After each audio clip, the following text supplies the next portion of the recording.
Hey everyone, welcome to the MP510 Psychology of the Lifespan course. I'm Fiona Sandoval, joined as usual by Jay Hudson. Jay, how you doing today?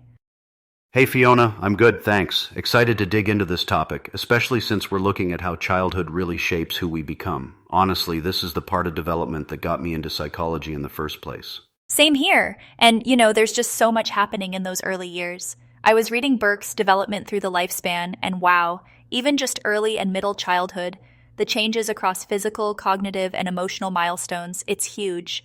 Kids go from like wobbly toddlers to these little philosophers. Yeah, exactly, and Burke really lays out those milestones. Like physically, you see things like improved motor skills in early childhood, so think running, climbing, all that stuff, right? Then, cognitively, Piaget's stages show big jumps in things like logic and memory. Middle childhood is when kids typically really get into concrete operational thinking, if I remember right. I always mix up those terms. Laughing. I get that too. I always have to picture the classroom, with kids figuring out that water can look different in a skinny glass, but it's still the same amount.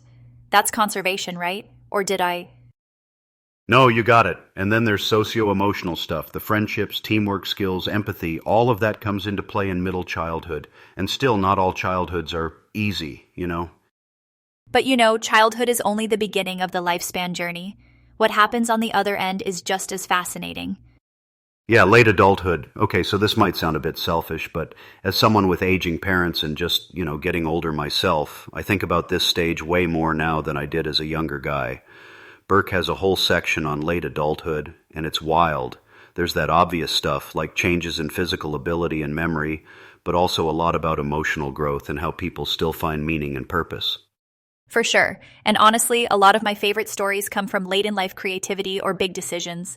But it's not all smooth, right? People experience loss, sometimes cognitive decline, or have to adjust to totally new social circles.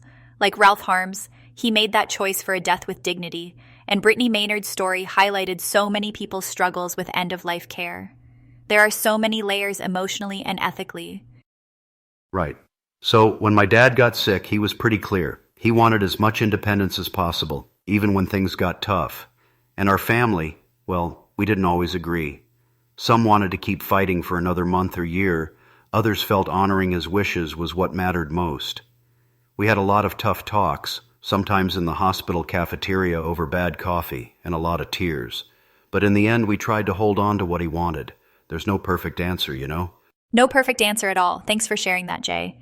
And I guess that's the key takeaway. Late adulthood isn't just about decline. It's about deep emotional work, choices, even legacy. There's a lot of ground to cover in this course. I can't wait to start.